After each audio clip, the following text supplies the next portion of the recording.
하나님 말씀은 요한계시록 4장 1절에서 11절, 우리 사상 전체 말씀인데요. 좀 길지만 다 같이 한 마음으로 합독하도록 하겠습니다. 이 일 후에 내가 보니 하늘에 열린 문이 있는데 내가 들은 바 처음에 내게 말하던 나팔 소리 같은 그 음성이 이르되 이리로 올라오라. 이후에 마땅히 일어날 일들을 내가 내게 보이리라 하시더라. 내가 곧 성령에 감동되었더니 보라 하늘에 보좌를 베풀었고 그 보좌 위에 앉으신 이가 있는데 앉으신 이의 모양이 벽옥과 홍보석 같고 또 무지개가 있어 보좌에 들렸는데 그 모양이 녹보석 같더라. 또 보좌에 들려 24 보좌들이 있고 그 보좌들 위에 24 장로들이 흰 옷을 입고 머리에 금관을 쓰고 앉았더라. 보좌로부터 번개와 음성과 우레소리가 나고 보좌 앞에 켠 등불 7이 있으니 이는 하나님의 7 영이라. 보좌 앞에 수정과 같은 유리바다가 있고 보좌 가운데와 보좌 주위에 4 생물이 있는데 앞뒤에 눈들이 가득하더라. 그 첫째 생물은 사자 같고 그 둘째 생물은 송아지 같고 그 셋째 생물은 얼굴이 사람 같고 그 넷째 생물은 날아가는 독수리 같은데 4 생물은 각각 6 날개를 가졌고 그 안과 주위에는 눈들이 가득하더라.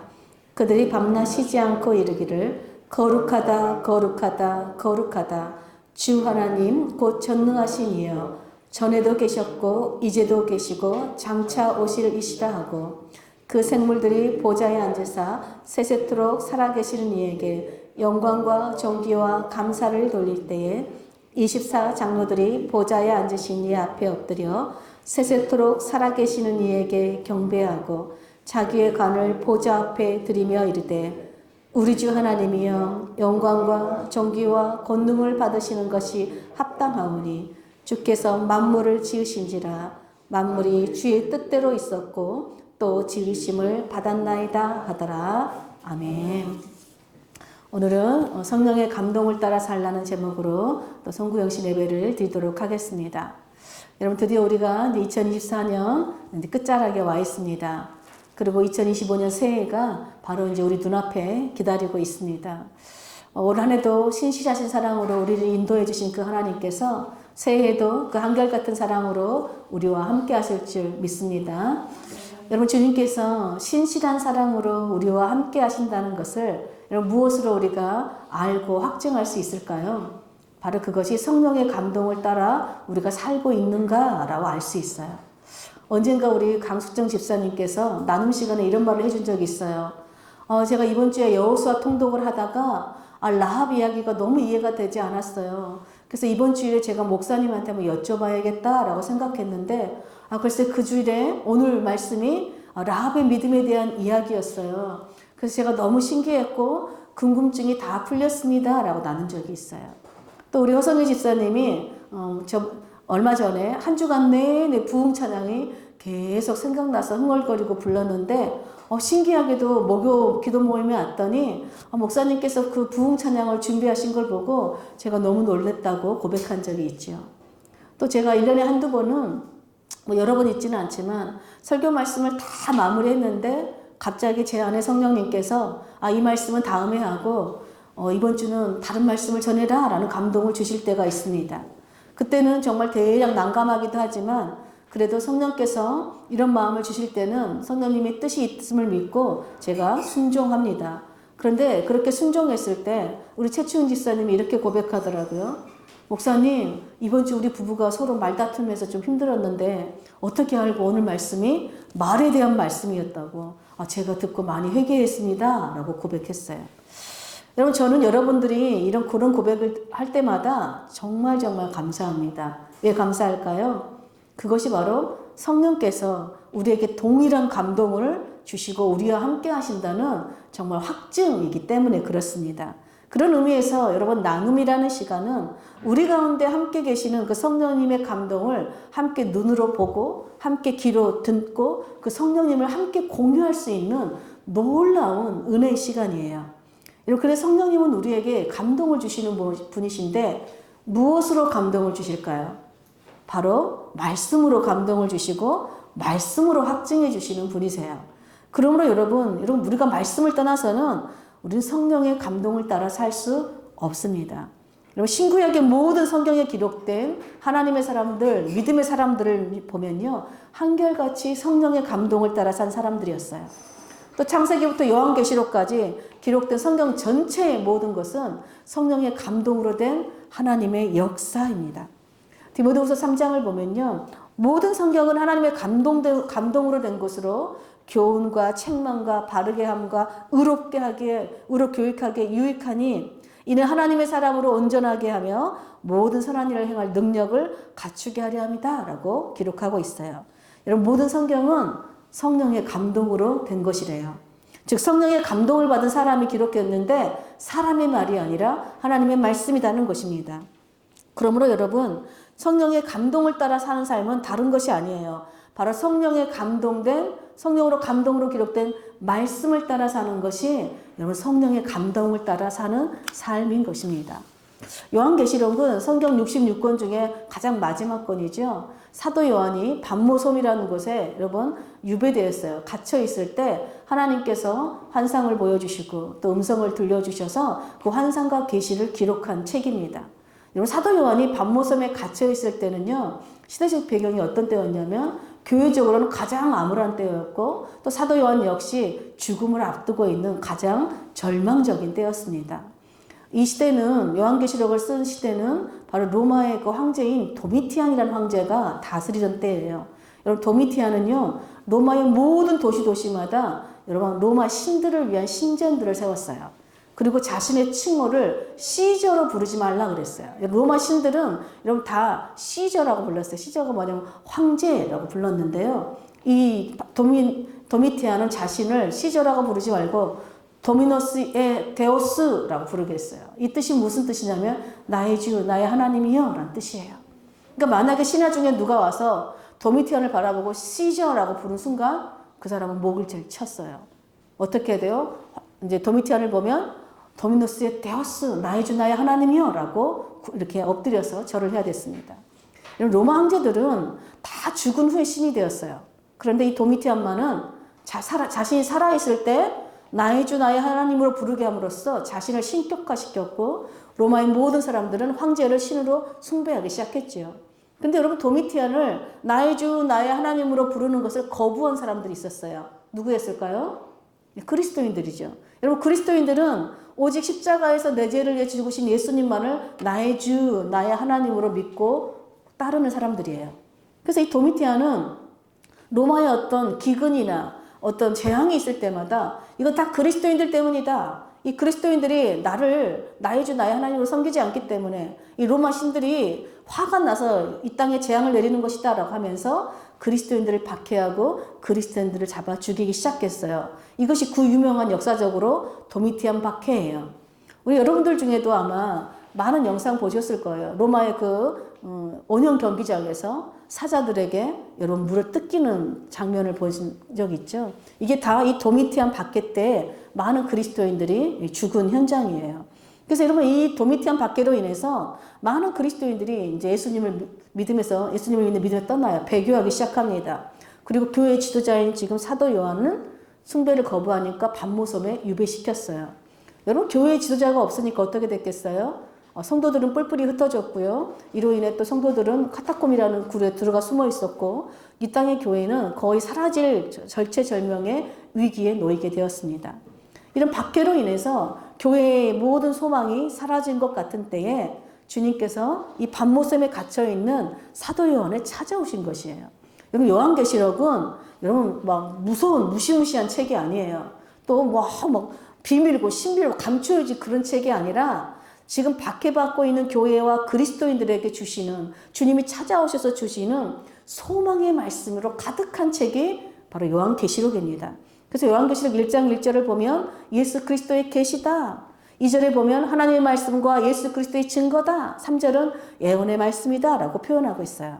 그리고 1장 10절에 보면 주의 날에 내가 성령에 감동되어 내 뒤에서 나는 나팔 소리와 같은 큰 음성을 들으니 라고 되어 있어요. 그러니까 요한계시록은요, 사도 요한이 성령에 감동되어서 찾아오신 그 예수님, 그리고 예수님께서 자신을 친히 계시해 주신 그 예수님을 기록한 하나님의 말씀이라는 것이지요. 그런데 여러분, 사도 요한이 성령에 감동된 날이 언제였어요? 1장 10절에 보니까 주의 날이 언제입니까, 여러분? 주일이잖아요, 주일. 요한은 비록 밤모섬에 지금 유배되어 있어요. 그런데 주일날을 지키며 하나님 앞에 예배를 드리고 있었습니다. 여러분, 성령님이 언제 우리 가운데 임하시고 우리에게 감동을 주세요? 바로 하나님을 예배할 때예요. 여러분, 성령의 감동을 따라 사는 삶은 다른 삶이 아니라 하나님을 예배하며 사는 삶입니다. 성령님은 우리가 하나님을 예배할 때 우리에게 영적인 일들을 보여주시고 들려주시고 깨닫게 해주세요. 즉, 하나님을 예배하는 자에게 여러분, 믿음의 눈을 열어서 지혜와 계시를 열어주시는 분이 바로 성령님이십니다. 그러면 성령의 감동으로 요한은 박해받는 교회를 불꽃 같은 눈으로 지켜보시는 하나님, 박해받는 교회와 친히 함께 하시는 주님을 보았어요. 또 박해받는 교회들에게 전하해 주시는 그 주님의 칭찬과 책망의 말씀을 또 교회들에게 편지로 보냈습니다. 그런 다음 요한은 다시 주님께서 보여주시는 환상을 보게 돼요. 그 말씀이 바로 오늘 본문 우리 4장 말씀인데요. 우리 1절 말씀 다시 한번 보겠습니다. 2일 후에 내가 보니 하늘에 열린 문이 있는데 내가 들은 바 처음에 내게 말하던 나팔 소리 같은 그 음성이 이르되 이리로 올라오라. 이후에 마땅히 일어날 일들을 내가 내게 보이리라 하시더라. 여러분, 요한은요, 성령의 감동으로 하늘에 열린 문을 보았어요. 여러분, 주님은 박해받는 빌라델피아 교회에도 열린 문을 두셨다라고 3장에서 말씀하고 있어요. 그 옛날 구약에도요, 야곱이 형 에셀을 피해 도망가던 도중에 여러분, 한 곳에서 꿈을 꾸게 되는데 하늘문이 열리고 천사들이 오르락 내리락 하는 것을 보았습니다. 또 예스겔 선지자도 바벨론 포로로 끌려간 그 그발강가에서 하늘이 열린 것을 보았어요. 여러분, 하늘문은 누구에게 열려 있을까요? 바로 박해와 고난 가운데서도, 또 포로 생활 가운데서도, 또 사방이 다 막혀 있는 것 같은 그런 상황 가운데서도 하나님을 예배하는 자들, 그곳에서도 하나님을 예배하고 그곳에서 하나님 말씀을 지키고 끝까지 예수님의 이름을 배반하지 않는 그 믿음의 사람들에게는요, 항상 하늘문이 열려 있어요. 여러분, 그것을 꼭 여러분 기억하시길 축복합니다. 사도 요한은 그 열린 하늘문으로부터 이리로 올라오라는 주님의 음성을 듣게 됩니다. 여러분, 주님께서 땅에 있는 요한을 하늘로 초대하셨어요. 그런데 하늘로 요한을 초대하신 이유가 무엇이라고 기록합니까? 바로 앞으로 이 땅에, 이 교회에 어떤 일이 일어날지 보여주고 그것을 기록하게 하시기 위해서라요. 1장 19절에 보니까 그러므로 네가 본 것과 지금 있는 일과 장차 될 일을 기록하라 라고 말씀하셨어요. 여러분, 하나님께서 우리에게 환상도 보여주시고 말씀도 들려주시는 목적이 무엇이에요? 첫째는 여러분, 기록하라는 거예요. 기록하라는 뜻은 무슨 뜻일까요? 증인으로 살라는 것입니다. 하나님께서 우리에게 들려주시고 보여주신 영적인 진리를 기록하고 전하라는 것이죠. 둘째는요, 바로 기록한 그 말씀을 지키라는 것이죠. 1장 3절에 보면 이 애언의 말씀을 읽는 자와 듣는 자와 그 가운데에 기록한 것을 지키는 자는 복이 있나니 때가 가까움이라 라고 기록해요. 여러분, 우리가 이제 또 12시가 땡치면 많은 사람들이 해피 뉴 이어 하면서 뭐라고 말할까요? 새해 복 많이 받으세요 라고 하잖아요. 여러분, 복이 무엇이에요? 성경은요, 복이 무엇인지 우리에게 분명하게 가르쳐주고 있어요. 세상은 복이 뭐예요? 돈 많이 벌어서 부자 되는 게 복이잖아요. 근데 성경은 분명하게 뭐라고 그래요? 말씀을 읽고 듣고 지키는 것이 복이 있다라고 말씀합니다. 여러분, 우리가 매주일 모여서 하나님 말씀을 듣고 읽고 합니다. 그런데 하나님의 말씀을 읽고 듣는 사람 중에 말씀을 지키며 사는 사람이 얼마나 될까요? 사실은 가장 중요한 게 뭐예요? 말씀을 지키는 것이죠. 여러분, 말씀을 지키고 사는 거, 이것이 바로 성령의 감동을 따라 사는 복된 삶이라는 것입니다. 여러분, 악한 마귀는요, 때로는 시험을 통해서, 때로는 이런저런 박해를 통해서 우리들을 믿음에서 떠나게 합니다. 또 하나님의 말씀을 지키지 못하도록 하지요. 근데 여러분, 우리 힘과 능력으로는 하나님의 말씀, 우리 믿음을 지킬 수 없어요. 그래서 우리는 항상 성령 충만함을 받아야 돼요. 성령 충만함을 받는 길은 바로 하나님을 예배하는 것이고, 예배 가운데 들려주신 그 하나님의 말씀을 듣고 지키는 것입니다. 성령님은 예배 가운데 말씀으로 우리에게 감동을 주시고 또 말씀으로 우리에게 믿음을 부어주시고 또 말씀으로 우리와 함께 하시고 또 말씀으로 우리로 하여금 이 세상을 이기게 하시는 분이세요. 사도 요한은 지금 황제 숭배 거부로 인해서 밤모습에 위배되었지만 주일날 하나님을 예배하고 그 가운데 성령의 감동으로 하늘의 열린 문을 보았고 또 이리로 올라오라는 주님의 음성을 들었습니다. 그리고 또 성령에 감동되어서 그 하늘의 실제를 보는 영적인 눈이 열리게 돼요. 우리 2절 한번 보겠습니다. 내가 곧 성령에 감동되었더니 보라 하늘의 보좌를 베풀었고 그 보좌 위에 앉으신 이가 있는데, 여러분 성령에 감동된 사도 요한이 하늘에 올라가서 본 것이 무엇이었어요? 하늘 보좌와 그 위에 앉으신 주님을 보았습니다. 여러분 하나님께서 주님께서는 왜 요한을 하늘로 올리셔서 하늘 보좌와 그 위에 앉으신 주님을 보여주셨을까요? 바로 누가 이 세상을 다스리시는 진짜 왕인지를 보여주시기 위해서예요. 온 세상의 사람들은 로마 황제가 이 세상을 다스리는 왕인 것 같아요. 로마 황제가 정말 이 세상의 주인처럼 보입니다. 그런데 하나님께서는 하늘 보좌에 앉으신 주님이 온 땅과 세상을 다스리시는 진짜 왕, 진짜 우리의 주님, 진짜 우리의 하나님이시다라고 지금 보여주시는 것입니다. 무슨 말이에요? 로마 황제도 주님 손안에 있다는 거예요. 하나님께서 그냥 훅 불면 로마 제국도 순식간에 날아가는 먼지에 불과하다는 거예요. 열방의 수많은 강대국들 그저 물 한 방울에 불과하다는 것을 하나님께서 지금 사도 요한에게 보여주시는 거예요. 그래서 도미티안이 나의 주 나의 하나님이 아니라 하늘 보좌에 앉으신 우리 주님이 온 세상을 다스리시는 우리 왕, 우리 주, 우리 하나님이심을 보여주신 것입니다. 사도 요한은 하늘 보좌와 그 위에 앉으신 주님을 보고 모든 권세가 이 땅의 보좌에서 나오는 것이 아니라 하늘 보좌에서 나온다는 것을 눈으로 보고 귀로 듣고 확인합니다. 그리고 그 보좌에 앉으신 주님의 모습을 기록해요. 우리 4장 3절 한번 보겠습니다. 앉으신 이의 모양이 벼곡과 홍보석 같고 또 무지개가 있어 보좌에 들렸는데 그 모양이 녹보석 같더라. 여러분 예수님의 모습을 요한이 기록하는데요. 모양이 키가 어떻더라, 어떤 형체더라 이런 기록이 아니에요. 뭐예요? 보좌에 앉으신 주님의 모습을 그저 어떤 보석의 색깔과 빛깔로만 표현해요. 왜 그랬을까요? 도무지 그 어떤 인간의 말로는 표현할 길이 없어서 그저 자신이 보고 느낀 감정대로 그 주님의 영광스럽고 아름다우심만을 그 빛으로 표현하고 있는 것입니다.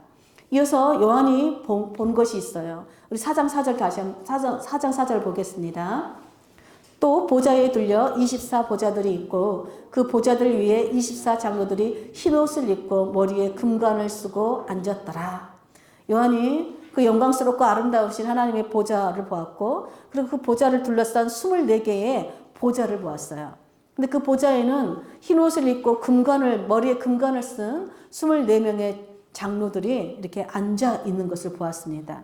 그럼 24장로는 구약의 다윗이 성전에 섬길 제사장들을 24반열로 나눈 근거를 24장로다라고 하기도 하고 구약의 이스라엘의 12지파와 신약의 예수님의 제자 12명을 합치면 24이기 때문에 신구약의 모든 하나님의 백성들을 대표한다라고 말하기도 하고 모든 교회 성도들의 대표다라고 말하기도 합니다.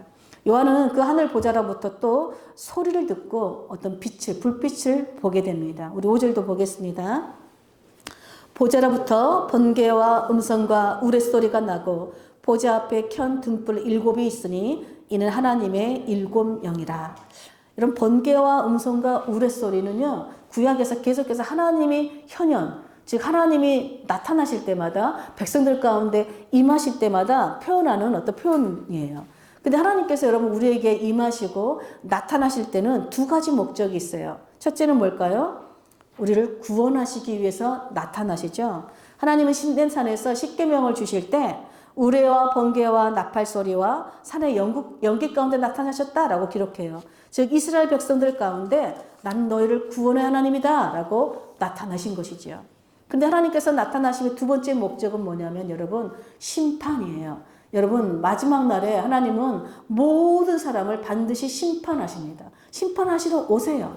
그러므로 여러분 보좌로부터 번개와 음성과 우레소리가 나왔다는 건 뭐예요? 바로 구원하심과 심판하심이 보좌에 앉으신 우리 하나님께 있다는 것을 보여주는 것입니다. 지금 도미티안이 땅의 보좌에 앉아서 사람들을 막 심판하는 것처럼 보이지만 여러분 하나님이 결국 최종의 구원과 심판은 누구에게 달려있다는 거예요? 지금 하나님께 나온다. 그러므로 너희가 마땅히 두려워할 사람은 땅의 보좌에 앉은 사람이 아니다. 바로 하늘 보좌에 앉으신 모든 권세를 가지신 구원과 심판의 권세를 가지신 하나님이시다라고 지금 보여주고 계시는 것입니다. 근데 여러분 그 보좌 앞에는 켠 등불 7이 있다라고 기록해요. 이것을 요한은 하나님의 7영이다. 즉 성령이다라고 밝힙니다. 여러분 하나님의 보좌는요. 하나님의 영이신 성령으로 충만하게 빛나는 곳이에요. 요한은 성령이 충만한 가운데 드려지는 그 경이로운 천상, 하늘에서 드려지는 그 천상의 예배를 직접 눈으로 목도하게 됩니다. 이어서 보면 보좌 가운데 보좌 주위에 네 생물이 있고 네 생물의 날개 안팎으로 눈이 가득하다고 기록되어 있습니다. 눈이 가득하다는 것은요. 세상의 모든 일을 다 지켜보고 다 알고 있다는 것이에요. 이 네 생물은 모든 피조물을 상징하는 것으로 천사장들로 표현합니다. 이 천사장들은요. 하늘의 보좌에서 드려지는 그 천상의 예배를 인도해요. 우리 8절 9절 한번 볼게요. 다 같이 읽겠습니다. 네 생물은 각각 6날개를 가졌고 그 안과 주위에는 눈들이 가득하더라. 그들이 밤낮 쉬지 않고 이르기를 거룩하다 거룩하다 거룩하다 주 하나님 곧 전능하신 이여 전에도 계셨고 이제도 계시고 장차 오시리시라 하고 그 생물들이 보좌에 앉으사 세세토록 살아계신 이에게 영광과 존귀와 감사를 돌릴 때에 여러분 네 생물들이요 밤낮 쉬지 않고 하나님의 영광스럽고 아름다운 임재 안에서 성령 충만함으로 하나님을 찬양하며 예배해요. 근데 그 예배의 내용이 무엇이에요, 여러분? 하나님의 거룩하심을 찬양해요. 거룩하다, 거룩하다, 거룩하다. 계속해서 하나님이 얼마나 거룩하신지를 찬양하고 그 다음에 뭐예요? 하나님의 전능하심을 찬양해요. 능치 못함이 없으신 우리 하나님을 찬양합니다. 또 하나님의 영원하심을 찬양해요. 영원토록 세세토록 살아계신 우리 하나님. 오직 여러분 살아계신 분은 우리 하나님밖에 없다고. 영원토록 우리에게 생명을 주시는 분은 하나님밖에 없다고 지금 찬양하는 것입니다. 세세토록 살아계시는 그 하나님께 영광과 존귀와 감사를 찬양하며 막 예배를 인도해요. 마치 오늘 선교사님께서 막 찬양 인도를 하는 것처럼 여러분 네 생물 즉 천사장들이 막 찬양 인도를 하는 것입니다. 그러자 여러분 하나님의 보좌에 둘러싸고 있던 24장로들이요 하나님께 엎드려 그 경배를 드리기 시작해요. 우리 10절 11절 보겠습니다. 24장로들이 보좌에 앉으신 이 앞에 엎드려 세세토록 살아계신 이에게 경배하고 자기의 관을 보좌 앞에 드리며 이르되 우리 주 하나님이여 영광과 존귀와 권능을 받으시는 것이 합당하오니 주께서 만물을 지으신지라 만물이 주의 뜻대로 있었고 또 지으심을 받았나이다 하더라. 여러분 예배란 무엇일까? 예배가 무엇인지 잘 보여져요. 24장로들은 모든 믿음의 성도들을 대표라고 그랬죠. 하나님을 믿는 모든 자들이 천상에서 예배하는데 예배는 어떻게 해요? 나에게 하나님께서 관을 우리에게 금관을 씌워주셨는데 그 아름다운 그 왕관 구원의 면류관을 벗어서 다시 하나님께 내어드린다는 거예요. 실제로 여러분 고대 시대 때는요 전쟁을 두 나라가 전쟁을 하면 속국의 왕이 자신을 정복한 왕 앞에 나아갈 때에는 복종의 의미로 뭘 했을까요? 자기 왕관을 벗었어요. 그러니까 왕관을 벗는다는 건 뭐냐면요. 이제 나와 내 나라는 이제 당신께 속겠습니다. 당신의 주권에 우리는 복종하겠습니다. 라는 그런 고백이지요. 여러분 하나님의 빛나고 영광스러운 임재 앞에서 인간이 드릴 수 있는 가장 귀한 것이 뭐예요? 주님, 나는 주님께 속했습니다. 나는 주님의 것입니다. 나는 나의 모든 것을 주님께 내어드립니다. 라고 지금 엎드려 굴복하는 거예요. 오늘 아까 우리 찬양했죠. 우리 보좌 앞에 모였네. 여러분, 이곳이 여러분 하나님의 보좌가 놓인 곳이면 여러분 믿으십니까? 여러분 믿음의 눈으로 보셔야 돼요. 여러분 하나님의 보좌 앞에 있는데 우리가 어떻게 하나님 앞에 엎드리지 않고 예배할 수 있겠어요? 우리가 어떻게 손을 들지 않고 하나님 앞에 예배할 수 있겠어요? 지금 하나님 여기 계신데 우리가 그냥 딴청하면서 예배 드릴 수 여러분 있어요? 그럴 수 없어요. 하나님 보좌가 항상 여기 있습니다. 그렇다면 우리가 하나님을 전심으로 찬양하고 하나님께만 모든 영광을 돌리고 때로는 엎드려서 때로는 두 손을 높이 들고 사실 두 손을 높이 든다는 건 뭐예요? 엎드림의 표현이에요. 항복한다는 표현이죠. 나는 주님의 것입니다. 내 맞습니다. 라는 표현인 것입니다. 주님께 받은 왕관을 다시 여러분 주님께 벗어드림으로 하나님만이 영원토록 나의 왕, 나의 주, 나의 하나님이심을 여러분 믿음으로 고백드리는 것입니다. 여러분 이 당시 로마 황제가 나의 주, 나의 하나님입니다. 라고 고백을 해야만이 살아남는 시대였어요. 근데 요한은 하늘 보좌에서 그 천사들과 24장로들이 드리는 아름다운 천상의 합동 예배를 본 곳이에요. 그들은 우리 주 하나님이여 영광과 존귀와 권능을 받기에 합당하십니다. 우리 주 하나님만이 만물을 친히 지으셨고 모든 만물이 주님의 뜻 안에 있습니다. 라고 찬양했어요. 여러분 오늘 우리가 찬양 불렀죠. 제가 제일 어떻게 사랑하는 찬양이기도 해요. 저는 가끔가다 내가 죽음 앞에 있을 때 내가 우리 하나님 앞에 찬양을 한 곡 올려드린다면 무슨 찬양을 할 수 있을까 늘 생각해요. 그때마다 내가 나는 이 찬양을 들려드려야지 해요. 그게 뭐냐면 오늘 우리가 부른 찬양이에요. 우리 주 하나님 큰 영광과 존귀를 받기에 합당하신 지금 여기 계신 하나님 온천지 만물을 지으시고 다스리시는 큰 권능과 능력으로 주의 말씀 이루시네. 거룩하다 거룩하다 주 하나님 곧 전능하신 이여 하나님 나라 임하네. 이제도 계시고 오늘도 계시고 내일도 오실 장차 오실 그 하나님을 찬양하는 것이죠. 이 가사가 요한계시록 4장에 네 생물과 24장로들이 주님의 보좌 앞에서 성령 충만한 가운데 드린 그야말로 감격과 감동의 아름다운 찬양이에요. 그래서 저는 여러분 이 찬양을 부를 때마다 아 주님의 보좌가 여기 있구나 를 상상하고 찬양합니다. 그리고 우리 주변에 네 생물과 천사들과 천군 천사들이 있고 또 24장로들 수많은 주님의 백성들이 천상에서 합동 예배를 드리는 것을 나도 그곳에 함께 참여해서 드리는 걸 상상하며 예배 찬양해요. 거룩하신 하나님의 임재 안에서 성령 충만한 가운데서 천군 천사와 흰옷을 입은 주의 거룩한 백성들이 함께 드리는 그 예배. 여러분 상상만 해도 너무 가슴 벅찬 감격과 감동이 밀려와요.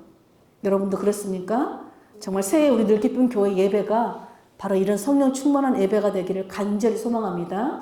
여러분 2025년에는요. 또 우리가 어떤 일들이 우리가 기다릴지 몰라요. 또 어떤 일을 만날지 모릅니다. 그러나 그때마다 여러분 기억하십시오. 이 땅을 바라보지 않고 하늘 보좌와 그 위에 앉으신 그 주님을 바라보는 우리 모두가 되시길 축복합니다. 그래서 정말 이 세상을 다스리시고 구원과 심판의 주님이신 그 주님을 기억하시며 찬양받기에 그 합당하신 주님을 예배할 때 하나님께서 열어주신 그 믿음의 눈을 열어서 그 하나님께 정말 은혜와 찬양으로 나아가는 저와 여러분 되시길 축복합니다. 여러분 오늘 사도 요한은 자신의 눈으로 보고 귀로 들은 것이 아니었어요. 성령님이 열어주신 것을 보았고요. 성령님께서 들려주신 음성을 들었어요. 이것이 뭐예요? 성령의 감동을 따라 사는 삶입니다. 여러분 성령님께서 언제 우리 마음에 감동을 주시고 우리의 눈을 언제 열어주실까요? 예배할 때예요. 우리가 주님의 높고 위대하심을 찬양할 때 내가 주인 되었던 왕관을 벗어서 주님만이 나의 주 나의 왕 나의 하나님 되신다는 믿음의 고백을 드릴 때예요. 또 주님께서 예배 시간에 들려주신 말씀을 듣고 우리가 지킬 때예요. 성령님은 진리의 영이시며 말씀의 영이시기 때문입니다. 여러분 하늘문은 어떤 상황에서도 그 하나님을 예배하는 자들, 예수님의 믿는 그 믿음을 지키는 자들, 하나님의 말씀을 지키는 자들에게 항상 열려 있다는 것을 여러분 기억하시길 축복합니다. 그래서 정말 우리가 예배하고 말씀을 지킬 때마다 그 열린 문으로 구원이 임하고 그 열린 문으로 정말 성령 충만함을 경험하는 우리 모두가 되길 축복합니다. 그래서 여러분 매 주일마다 제가 여러분들 10분 전에 예배를 위해서 기도하십시오 라고 얘기하죠. 여러분 이제 새해에는 10분 전인 찬양이 음악이 나오면 여러분 모든 침묵하시고 기도하세요. 여러분 무엇을 위해서 기도해야 되겠어요? 성령님 충만함, 은혜를 예배를 위해서 기도해야 되겠지요. 성령님 우리 찬양 가운데 충만하게 임재하여 주십시오. 성령님 말씀 선포하는 목사님과 말씀을 듣는 우리에게 성령님 지혜와 계시를 열어주십시오. 성령님 우리가 들은 이 예물은 주님께서 우리에게 주신 것을 주님께 돌려드리는 것이니 기쁘게 받아주십시오. 성령님, 우리의 눈과 귀를 열어주셔서 하늘의 열린 문을 보게 해주시고 하늘로부터 임하는 주님의 음성을 듣게 도와주십시오. 우리 예배가 성령으로 충만한 그 천상의 예배와 합동으로 드려지는 그 아름다운 감격과 감동이 있는 예배가 되도록 주님 도와주십시오. 간절히 여러분 기도하시기를 축복합니다. 그래서 이제 다가올 2025년 새해에는 여러분 그냥 왔다가 그냥 가는 그런 예배가 되지 않고 우리 모두가 성령의 감동을 따라 하나님의 거룩하심과 전능하심과 영원하심을 찬양하고 또 성령의 감동으로 들려주시는 그 하나님을 굳게 붙드는 예배가 되길 축복합니다. 그리고 예배를 마치고 다시 세상 속으로 나아갈 때는 그 성령의 감동을 따라 주신 그 말씀을 지키고 그 말씀을 전하고 그 말씀을 확증하는 증인들로 사는 복된 새해가 되시기를 간절히 축복합니다. 아멘.